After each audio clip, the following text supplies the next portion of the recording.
الحمد لله رب العالمين والصلاة والسلام على سيد الأنبياء والمرسلين وعلى آله وأصحابه أجمعين 22واں پارا نمبر ومن یقنط آج کا لیکچر قرآن مجید کے 22ویں پارے پر مشتمل ہے۔ پارا 22 قرآن مجید کا ایک انتہائی جامع اور بصیرت افروز حصہ ہے جو 4 عظیم سورتوں پر مشتمل ہے۔ آیت 31 تا 73 سورۃ الاحزاب، آیت 1 سے 54 سورۃ السبا، آیت 1 سے 45 سورۃ الفاطر، آیت 1 سے 27 سورۃ یاسین۔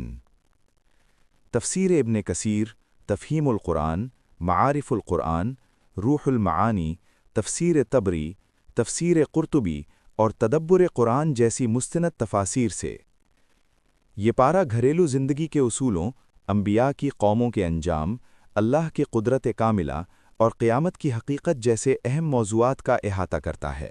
اس پارے میں مومنوں کے لیے ابدی رہنمائی اور منکروں کے لیے سخت تنبیہ موجود ہے۔ سورۃ الاحزاب، آیت 31 تا 73۔ سورۃ الاحزاب مدنی سورت ہے۔ اس کا نام احزاب یعنی گروہ ہے جو غزوہ احزاب خندق کی طرف اشارہ کرتا ہے۔ پارا 22 میں اس سورت کا دوسرا اور آخری حصہ شامل ہے جو گھریلو زندگی، ازواج مطہرات کے فضائل، پردے کے احکام اور منافقین کے خلاف تنبیہ پر مشتمل ہے۔ موضوع 1، ازواج مطہرات کا انتخاب اور مقام۔ وَمَن يَقْنُتْ مِنكُنَّ لِلَّهِ وَرَسُولِهِ وَتَعْمَلْ صَالِحًا نُؤْتِهَا أَجْرَهَا مَرَّتَيْنِ وَأَعْتَدْنَا لَهَا رِزْقًا كَرِيمًا۔ ترجمہ: اور تم میں سے جو اللہ اور اس کے رسول کی فرما برداری رہیں گی اور نیک عمل کریں گی، ہم انہیں دوہرا اجر دیں گے اور ان کے لیے ہم نے باعزت رزق تیار رکھا ہے۔ آیت 31۔ ابن کثیر: ازواج مطہرات کو دوہرا اجر اس لیے ملے گا کیونکہ وہ نبی صلی اللہ علیہ وسلم کی زوجہ ہونے کے ساتھ ساتھ اپنی ذاتی عبادت اور نیکی بھی انجام دیتی تھیں۔ ان کی ذمہ داری عام عورتوں سے دگنی تھی، اس لیے اجر بھی دگنا۔ نبی صلی اللہ علیہ وسلم کے گھر کی خواتین کو اسلامی معاشرے میں رول ماڈل کا درجہ دیا گیا۔ ان کا اخلاق، حیا اور گھریلو زندگی پوری امت کے لیے نمونہ ہے۔ آیت 34 میں گھروں میں تلاوت کی جانے والی آیات اور حکمت کا ذکر اس بات کی طرف اشارہ ہے کہ ازواج مطہرات سے احادیث اور سنت نبوی کی تعلیم پھیلی۔ اسی لیے حضرت عائشہ رضی اللہ عنہا ربر قرآن کی راوی ہیں۔ موضوع 2، پردے کے احکام، حجاب کی شرعی بنیاد۔ یا ایھا النبی قل لازواجک وبناتک ونساء المؤمنین یدنین علیہن من جلابیبہن۔ ترجمہ: اے نبی صلی اللہ علیہ وسلم اپنی بیویوں، اپنی بیٹیوں اور مسلمانوں کی عورتوں سے کہہ دیں کہ وہ اپنے اوپر اپنی چادریں لٹکا لیا کریں۔ آیت 59۔ حجاب کا یہ حکم ہر مسلمان عورت کے لیے ہے۔ جلباب وہ بڑی چادر ہے جو پورے بدن کو ڈھانپ لے۔ علامہ ابن کثیر رحمہ اللہ نے صحابہ کے اقوال سے ثابت کیا کہ چہرہ ڈھانپنا مستحب ہے۔ یہ آیت اسلامی معاشرے میں عورت کے وقار اور عزت کی بنیاد ہے۔ پردہ تحفظ کا ذریعہ ہے، نہ کہ قید۔ آزاد اور باعزت عورت کی علامت پردہ ہے۔ آیت 53 میں مردوں کو نبی صلی اللہ علیہ وسلم کے گھروں میں اجازت کے بغیر داخل ہونے سے روکا گیا۔ یہ پردے کی ابتدا تھی جو بعد میں پوری امت پر لاگو ہوئی۔ موضوع 3، نبی اکرم صلی اللہ علیہ وسلم کی ازواج مطہرات کا اعزاز اور امہات المؤمنین کا لقب۔ ان النبی اولی بالمؤمنین من انفسہم وازواجہ امہاتہم۔ ترجمہ: نبی صلی اللہ علیہ وسلم مومنوں پر خود ان کی اپنی ذات سے زیادہ حق رکھتے ہیں اور آپ کی بیویاں ان کی مائیں ہیں۔ امہات المؤمنین کا لقب احترام کے لیے ہے، تعظیم فرض ہے۔ یہ لقب خود اللہ نے دیا۔ ان کی تنقیص گناہ کبیرہ ہے۔ ان کی فضیلت میں کوئی شک کرے تو یہ ایمان کو نقصان پہنچاتا ہے۔ موضوع 4، نبی اکرم صلی اللہ علیہ وسلم کا مقام، خاتم النبیین۔ ما كان محمد ابا احد من رجالکم ولکن رسول اللہ وخاتم النبیین۔ ترجمہ: محمد صلی اللہ علیہ وسلم تمہارے مردوں میں سے کسی کے باپ نہیں، لیکن وہ اللہ کے رسول اور تمام نبیوں کے خاتم ہیں۔ خاتم النبیین کا معنی ہے آخری نبی۔ علامہ ابن کثیر رحمہ اللہ نے متواتر احادیث سے ثابت کیا کہ آپ کے بعد کوئی نبی نہیں آئے گا۔ یہ عقیدہ اسلام کے بنیادی ارکان میں سے ہے۔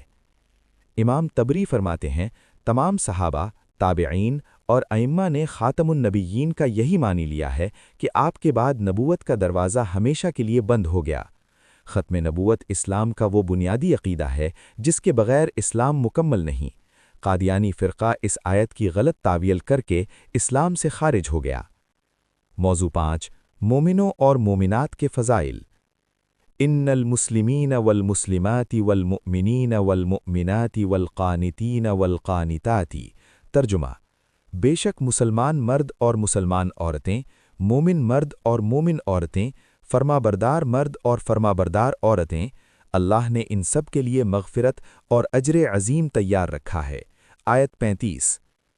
اس آیت میں 10 صفات کا ذکر ہے جن میں مرد اور عورت برابر ہیں: اسلام، ایمان، فرمابرداری، سچائی، صبر، خشوع، صدقہ، روزہ، پاک دامنی، ذکر الہی۔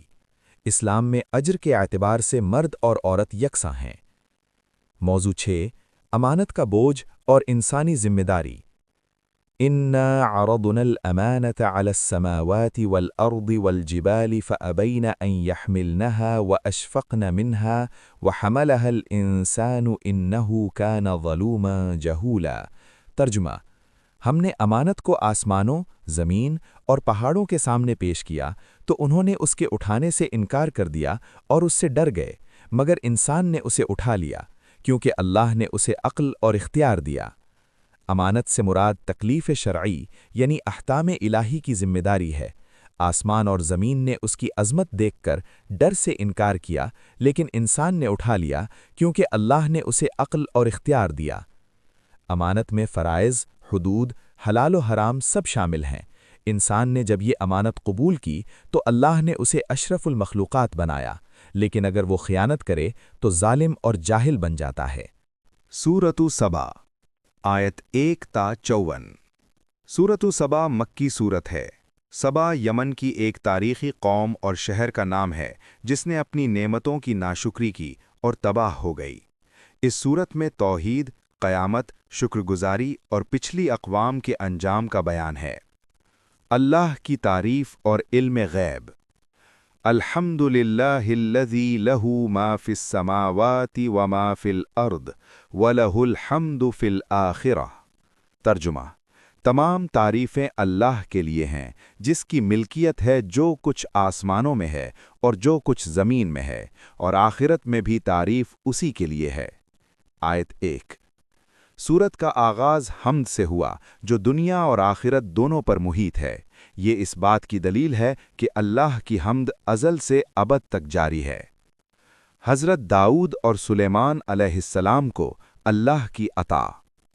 وَلَقَدْ آتَيْنَا دَاوُودَ مِنَّا فَضْلًا يَا جِبَالُ أَوِّبِي مَعَهُ وَالطَّيْرَ وَأَلَنَّا لَهُ الْحَدِيدَ۔ ترجمہ: اور ہم نے داؤد علیہ السلام کو اپنی طرف سے فضل عطا کیا، اے پہاڑوں اس کے ساتھ تسبیح میں ہم نوائی کرو، اور پرندوں کو بھی، اور ہم نے ان کے لیے لوہے کو نرم کر دیا۔ آیت 10۔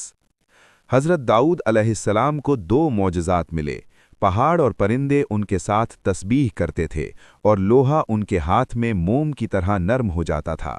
وہ اپنے ہاتھ سے زرہ بناتے تھے اور اسی سے کماتے تھے۔